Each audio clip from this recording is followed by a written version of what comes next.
It's been nearly 4 years since I finished university and began my adult life. So in this video, I'll cover 6 life-changing habits that have helped me live a more balanced, productive, and fulfilling life in my mid-20s. This transition from life as a student or in your early 20s to your proper adult life in your mid-20s, late 20s, or beyond can be kind of rough for a lot of people, myself included. When you start your adult life, it can really feel like you've just been dropped into the deep end of the pool, expected to just figure out all of this real world, real life stuff for yourself.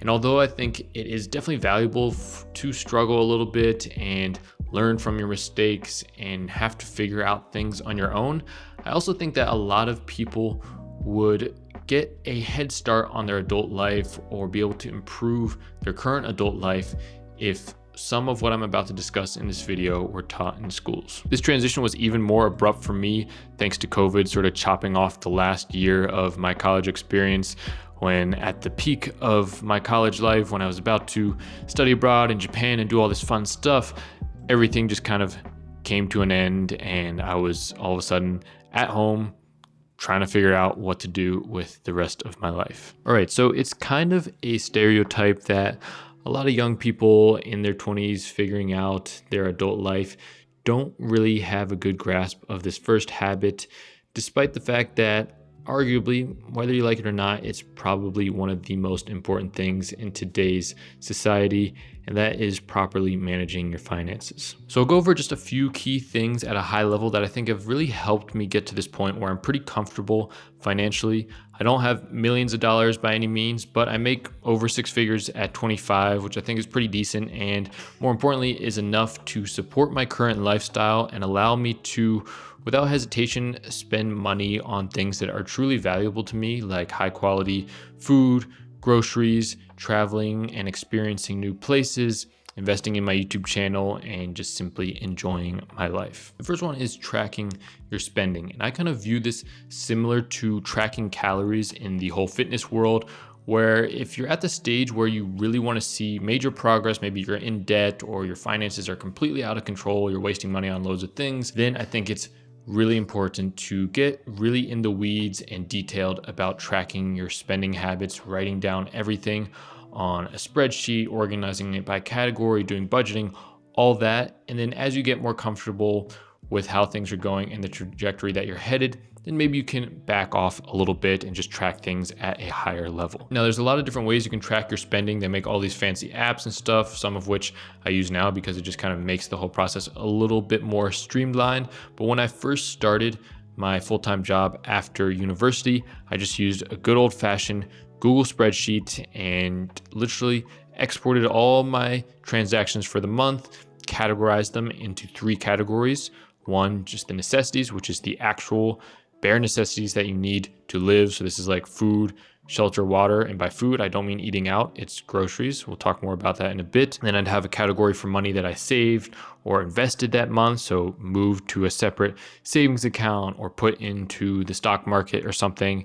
And then finally, a category for non-necessities, discretionary spending. So this is just pretty much everything else that I spent, including eating out and other things that I don't actually need to spend money on, but I chose to. And I think the most crucial part of this is simply going through the motions of listing out every single place that your money went to throughout that entire month and just categorizing it and just looking at those totals for each month, because going through that process will psychologically cause you to become more conscious of spending your money. And most of the time, at least in my experience, regret spending money on certain things. And over time, this will gradually improve and you'll think twice before wasting money on some random thing that you don't actually need. And then we can start thinking about investing, which is how we can kind of start to build up our wealth and create some sort of financial security and have our money work for us while we sleep. And if you're new to investing, I would really just start by taking your paycheck, however often you get that, and taking a portion of it,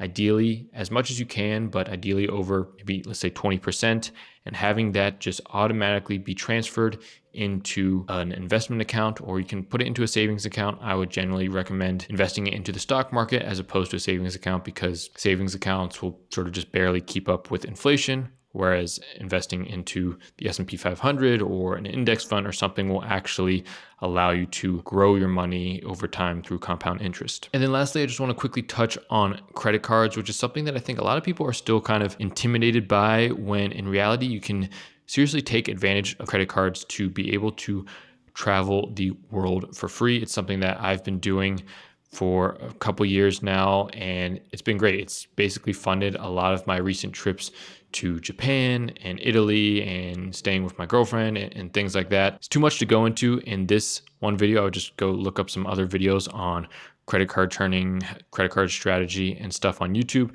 Fun fact, when I first started this channel, I actually initially made some videos on credit cards because at the time I was just nerding out on this stuff and was just really obsessed with it.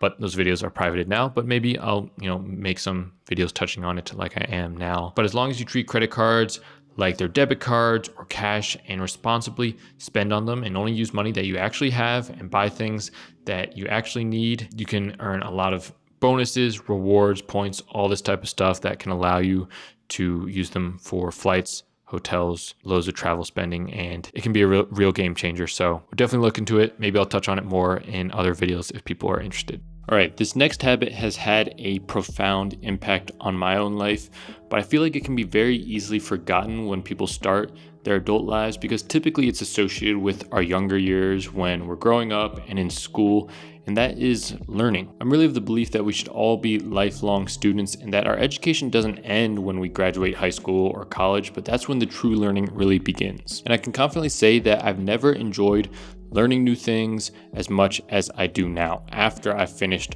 all my formal schooling. And I think there's a number of potential reasons for this. The biggest one is just that back in school, I feel like a lot of the things we learned were sort of forced upon us, even if we potentially had a genuine interest in the topic, just because of the structure of the school environment, and especially now how tests and everything work. It never really felt like it was about learning for our genuine curiosity and interest. And I remember, being in school, and maybe this has gotten worse over the years, but the questions that students, myself included, would ask were always sort of associated with just, okay, is this going to be on the test? How can I get a better grasp of this concept so that I can perform better on these tests? It was never about just, okay, I'm genuinely curious about better understanding this subject, if that makes sense. Now that I've finished school and all these sort of mandatory structure around testing, grades has been removed from the equation, I can just learn things because I'm genuinely interested in the topic, and that just makes the whole process way more enjoyable. Like, for example, there's this book I've been reading about human history, and although back in school I never really was interested in science or history or anything, I just found it kind of boring and didn't enjoy the classes. I think in retrospect that was just because of the structure of the school environment, and now that I'm reading this and learning about other things related to science and history, it's super interesting and gives me a new perspective and appreciation for life and the world around us. And that's honestly the main reason why I'd encourage all of us to be lifelong students. Yes, of course, if you learn things, you can develop new skills, which will open up more potential career opportunities. You can make more money. That's all great. But I think the most valuable part, at least for me, is just that learning new things and having a better understanding of yourself and the world around you makes it so that you just enjoy life more. Not to mention that there are loads of things that are not taught in school that you can very easily learn from books or online that can have an incredible impact on the quality of your life, especially surrounding personal development and just becoming the best version of yourself. I think that stuff should really be covered in school. Who knows why it isn't. Now, continuing your own education as an adult after you finish school is definitely easier said than done.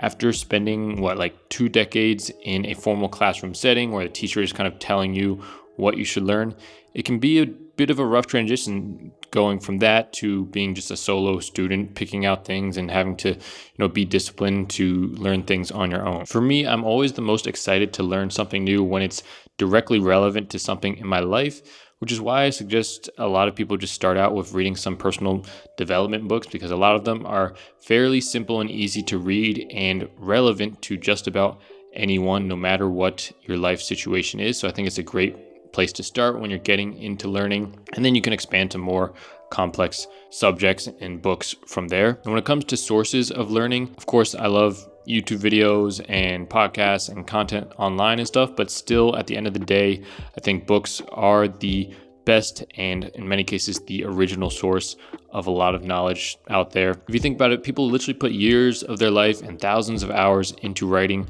just one book, and they'll genuinely try to make it as good as possible because otherwise people won't read the book. It's a little different from social media courses and other online learning content where there's sometimes other incentives involved and it's not always just about having the best quality possible. Now, one tip if you're trying to start reading more books and you're coming from this background like me where you watch lots of YouTube videos and that has always come easier for you, is to treat reading books similar to how you would watching YouTube videos, in the sense that you don't feel pressured to start one book and just finish it like we had to back in school. And instead, you feel free to have multiple books going at once, jump around to them, skim through them. If you start a book and you finish 85% of it, but you lose interest and you want to start learning something else, feel free to click off the book the same way you would click off a YouTube video and watch another video, or in this case, read a different book. We want to make the process as enjoyable as possible. And another way I like to do that is through audiobooks. So sometimes I'll just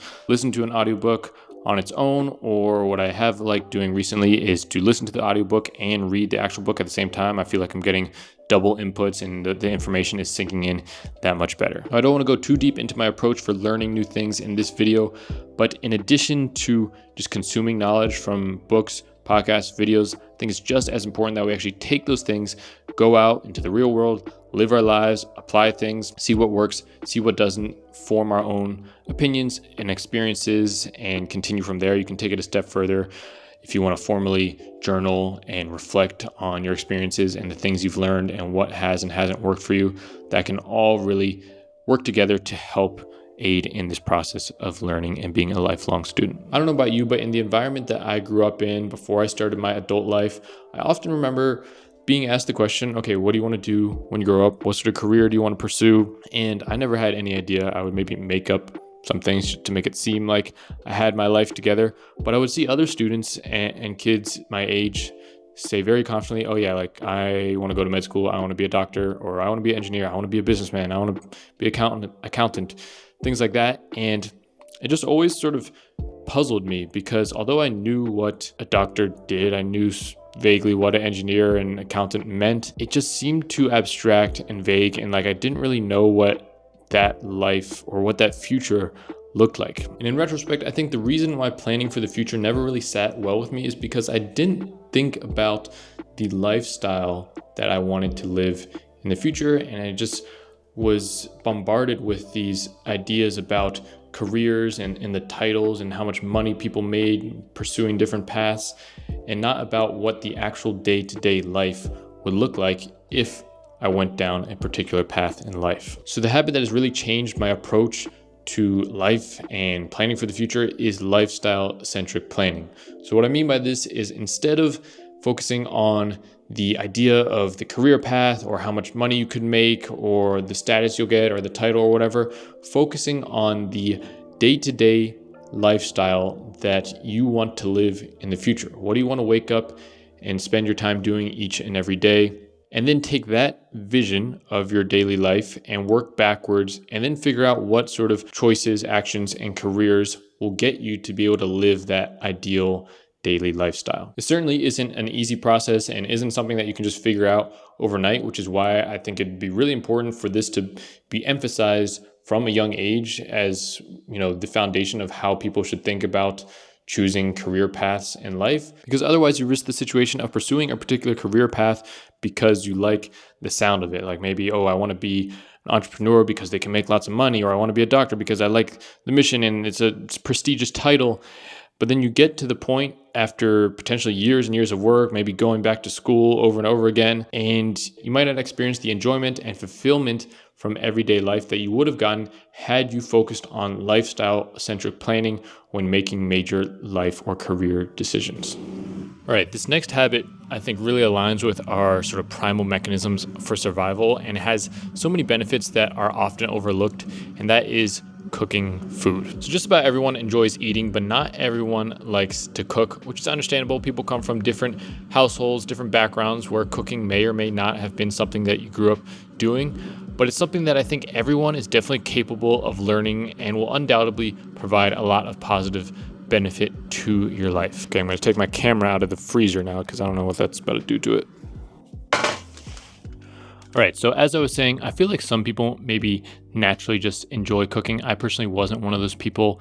In the beginning, I just kind of cooked because I had to, because I was a broke college student and couldn't afford to eat out all the time. So I just had to cook, and it was a bit of a hassle. But I'm a food lover, and over time, as I practiced cooking more and got decent at it, it's really become something that I think can be one of those fundamental adult habits that just brings you not only food and nutrition, but just enjoyment and fulfillment to your daily life. Now, although most of us aren't growing or hunting our own food, the act of cooking food, taking some of these ingredients that were previously maybe inedible and turning them into a delicious meal is something that just brings me personally a lot of fulfillment, especially if you're cooking for other people too, because food gives us nutrition, it gives us life and energy. And when you can kind of make that yourself, there's just something about it that really taps into those primal mechanisms for survival, like I mentioned. But then there's plenty more practical benefits too. One being the positive impact on your health that you get from cooking your own food. Especially here in the United States, there's so much processed food out there, sketchy ingredients, and especially when you eat out, it's like you have no idea what they're putting into the food. And I really think that nutrition is one of the, if not the most impactful way to improve your health, especially if you have any health conditions. There's a very high chance that they're tied to your diet and nutrition. And unless you cook your own food, you can't really have full control over what you put into your body. And then building off of what I mentioned at the beginning of the video about managing your finances, cooking at home is one of the easiest and best ways that people can start saving more money that they can use to buy other things in life or invest it into the stock market or something. In many cases, even if you buy high quality organic ingredients, the cost of one meal eating out can easily pay for 4 meals cooked at home. Now, one argument that the more business savvy people might make is that by eating out, you're kind of buying back some of your time that would have been spent shopping for ingredients, prepping them, cooking food, etc. And especially if your hourly rate is greater than the cost of eating out one meal, then you would still be kind of net positive by eating out. And I don't know, I get that argument in other contexts, but in this one, I feel like for me, at least, the combined benefits in terms of fulfillment, health, and financial savings outweigh any of the kind of convenience benefits that you would get from eating out. And honestly, once you get the hang of it, and for me personally, since I'm eating more of a carnivore, animal-based diet, so it's pretty simple to cook most of the dishes, it actually just doesn't take me much time at all. And most of the time, I can cook a meal like the steak that I'm about to make in a shorter amount of time than it would take me to get in the car, go drive over to Chipotle or something, wait in line forever, and then come back and then eat the food. Lastly, I want to hear from you. Comment down below any habit that you've implemented that you feel like has improved your life as an adult. Click subscribe if you haven't already. Do something today that your future self would thank you for.